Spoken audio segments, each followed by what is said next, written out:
السلام عليكم ورحمة الله نحمده ونصلي على رسوله الكريم أما بعد قال رسول الله صلى الله عليه وسلم من أفتى الناس بغير علم كان اسمه على من أفتاه তাহলে আমরা গত দর্শে আমরা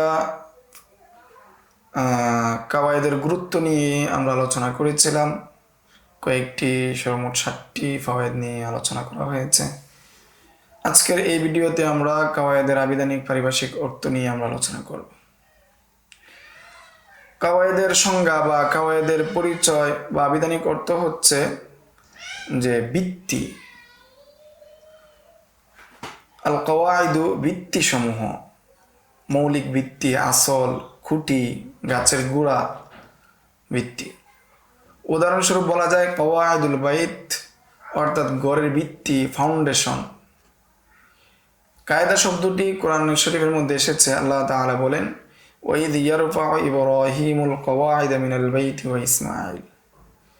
আল্লাহ তাআলা সূরা বাকারার মধ্যে বলেছেন যে ইব্রাহিম আলাইহিস সালাম এবং ইসমাঈল আলাইহিস সালাম কাবা বা বাইতুল্লাহর যে ঘর রয়েছে তার ভিত্তিকে সমুন্নত করেছিলেন, উঁচু করেছিলেন, ভিত্তি স্থাপন করেছিলেন। তো এখানে কোরআনের মধ্যে কাওয়ায়েদ শব্দটাকে ভিত্তি বা মূল, ফাউন্ডেশনের অর্থে ব্যবহার হয়েছে। তেমনিভাবে কোরআনের মধ্যে অন্য আরেক জায়গার মধ্যে এসেছে ফাআতাল্লাহু বুনিয়ানাহুম মিনাল কাওয়াইদ, যে আল্লাহ তাআলা তাদের নির্মাণের ভিত্তিকে ধ্বংস করে দিয়েছেন, ভিত্তি থেকে ধ্বংস করে দিয়েছেন। তো এখানে আসল বোঝানোর উদ্দেশ্য, মূল বোঝানোর উদ্দেশ্য, ভিত্তি বোঝানোর উদ্দেশ্য, ফাউন্ডেশন বোঝানোর উদ্দেশ্য। তাহলে কাওয়ায়েদ, কাওয়াইদাতুনের বহুবচন কাওয়ায়েদ, এর অর্থ হলো মূল ভিত্তি।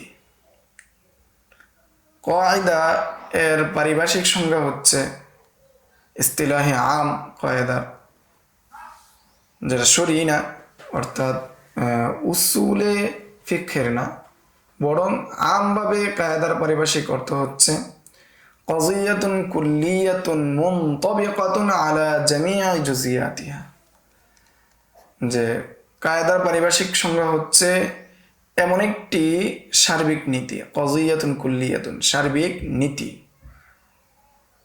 যেটা কি করে মুনতাবিকাতুন আলা জামিই জুজিয়াতিহা, যেটা যত জুজি বিষয়গুলো রয়েছে সমস্ত জুজি বিষয়কে সমন্বিতভাবে একত্রিত করে, সমন্বিতভাবে একত্র করে। এটা কি বলা হয়েছে কাযিয়াতুন কুল্লিয়াতুন মুনতাবিকাতুন আলা জামিই জুজিয়াতিহা, অর্থাৎ কোনো একটি মূলনীতি যেটা তার সাথে অন্তর্ভুক্ত যে বিষয়গুলো আছে সবগুলোকে অন্তর্ভুক্ত করে সবগুলোর উপর প্রযোজ্য হয়, সেটা হলো আম কায়দার সংজ্ঞা, পারিভাষিক সংজ্ঞা।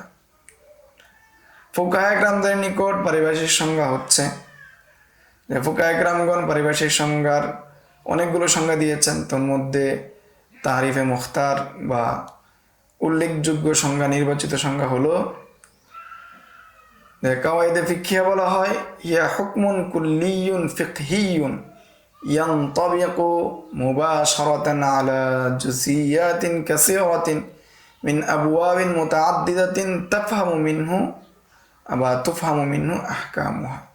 ফকিদের নিকট পারিভাষিক সংজ্ঞা হচ্ছে, কায়দার পারিভাষিক সংজ্ঞা হচ্ছে হুকমুন কুল্লিয়ুন ফিকহিয়ুন, ফিকহি কুল্লি নীতি, কায়দা, যেটা সরাসরি একাধিক জুজি মাসালার উপর, বিভিন্ন বাবের একাধিক জুজি মাসালার উপর কি হয়, প্রযোজ্য হয়। এবং এই কায়দার মাধ্যমে সেই সমস্ত জুজি মাসালার বিধিবিধানগুলো জানা যায়। সেটা হলো ফুকাহায়ে কেরামদের নিকট কায়দার পারিভাষিক সংজ্ঞা। তাহলে কায়দার পারিভাষিক সংজ্ঞা আমরা পাচ্ছি হুকমুন কুল্লিয়ুন ফিকহিয়ুন, যে কুল্লি অর্থাৎ সার্বিক নীতি, হুকমুন কুল্লি সার্বিক নীতি, ফিকহি অর্থাৎ ফিকহি সার্বিক নীতি, সার্বিক মূলনীতি, যেটা বিভিন্ন বাবের একাধিক জুজের উপর প্রয়োগ হয়। তুফহামু মিনহু আহকামুহা, যার মাধ্যমে ফিকহি আহকাম সম্পর্কে জানা যায়। ফাওয়ায়েদে কুয়ুদ যে সমস্ত সংজ্ঞার যে শব্দ আছে, ফিকহি শব্দের মাধ্যমে অন্যান্য যে ফন রয়েছে, আকীদা রয়েছে বা অন্যান্য নাহুশাস্ত্র রয়েছে সেগুলোকে আলাদা করেছেন ফিকহি শব্দের মাধ্যমে। মুবাশারাতান শব্দের মাধ্যমে কায়দায়ে ফিকহিয়া এবং কায়দায়ে উসুলিয়ার মধ্যে পার্থক্য বোঝানো হয়েছে। কায়দায়ে ফিকহিয়া এবং কায়দায়ে উসুলিয়ার মধ্যে পার্থক্য কি? উসুলি কায়দা সরাসরি মাসালার উপর প্রযোজ্য হয় না, বরং দলিলের মাধ্যমে প্রযোজ্য হয়। এটা হলো উসুলি কায়দা। উসুলি কায়দায়ে উসুলিয়ার উদাহরণ হলো যে আন-নাহয়ু ইয়াদুল্লু আলা তাহরিম, যে নাহি যেখানে কোরআনের নিষেধাজ্ঞা এসেছে বা যে জায়গার মধ্যে নাহি এসেছে, নিষেধ এসেছে, সেটা আদালত করে কিসের উপর? হারামের উপর। তো নিষেধাজ্ঞা হারাম হওয়া নির্দেশ করে। এই কায়দা দ্বারা গীবত হারাম হওয়া বোঝা যায়, কিন্তু এই কায়দার মাধ্যমে সরাসরি গীবত হারাম সেটা নয়, বরং কোরআনের মাধ্যমে বোঝানো হয়েছে ওয়ালা ইয়াগতাব বা'দুকুম বা'দা। কোরআনের মাধ্যমে কি এসেছে এটা প্রযোজ্য হয়েছে, সরাসরি উসুলি কায়দাটা প্রযোজ্য হয় নাই, বরং উসুলি কায়দা বোঝাচ্ছে ঠিক আছে, কিন্তু সাথে সাথে কোনো দলিল, কোনো নস, কোরআনের নস অথবা হাদিসের নসের মাধ্যমে কি প্রমাণ হয়। আর ফিকহি কায়দা হলো যে ফিকহি কায়দা থেকে মাসালার হুকুম সরাসরি বোঝা যায়, সেটার জন্য কোরআন এবং হাদিস থেকে বোঝার প্রয়োজন হয় না, বরং এই ফিকহি কায়দাটা গ্রহণ করা হয় কোরআন এবং হাদিস থেকে। যেমন ফিকহি কায়দা আল ইয়াকিনু লা ইয়ারতাফিউ বিশ-শাক। যেমন ফিকহি কায়দা হচ্ছে যে ইয়াকিন শকের মাধ্যমে দূর হয় না, শকের মাধ্যমে ইয়াকিনটা দূর হয় না, অর্থাৎ নিশ্চিত বিষয় সন্দেহের মাধ্যমে দূর হয় না। কেউ যদি নিশ্চিত হয় তার ওযু আছে, এমত অবস্থায় তার সন্দেহ যদি হয় তার ওযু চলে গেছে, তখন নিশ্চিত বিষয়টা সন্দেহের মাধ্যমে যাবে না। আবার কেউ যদি নিশ্চিত হয় যে তার হাদাস হয়েছিল, এমত অবস্থায় তার সন্দেহ হচ্ছে সে ওযু করেছে কি করে নাই, তায়াম্মুম করেছে কি করে নাই, এমত অবস্থায় তার সন্দেহের কারণে সে ওযুকারী বা পবিত্র হিসেবে গণ্য হবে না, বরং সে মুহদিস হিসেবেই বিবেচনা হবে। এটা হলো ফিকহি। তাহলে মুবাশারাতান শব্দের মাধ্যমে এখানে কায়দায়ে উসুলিয়া যেটা রয়েছে সেটাকে ইস্তিসনা করা হয়েছে। 3 নম্বর শব্দ যে জুজিয়াতিন কাসীরাতিন মিন আবওয়াবিন মুতাআদ্দিদা। তো এখানে মিন আবওয়াবিন মুতাআদ্দিদা যে বলা হয়েছে, এর মাধ্যমে যাওয়াবিতু ফিকহিয়া, একটা হলো কায়দা, একটা যাওয়াবিতা। কায়দা বলা হয় যেটা সব বাবের মধ্যে অন্তর্ভুক্ত হয়, আর যাওয়াবিতা বলা হয় যেটা কিছু বাবের মধ্যে অন্তর্ভুক্ত হয়, কিছু বিষয়ের ক্ষেত্রে অন্তর্ভুক্ত হয়, সব বাবের মধ্যে অন্তর্ভুক্ত হয় না।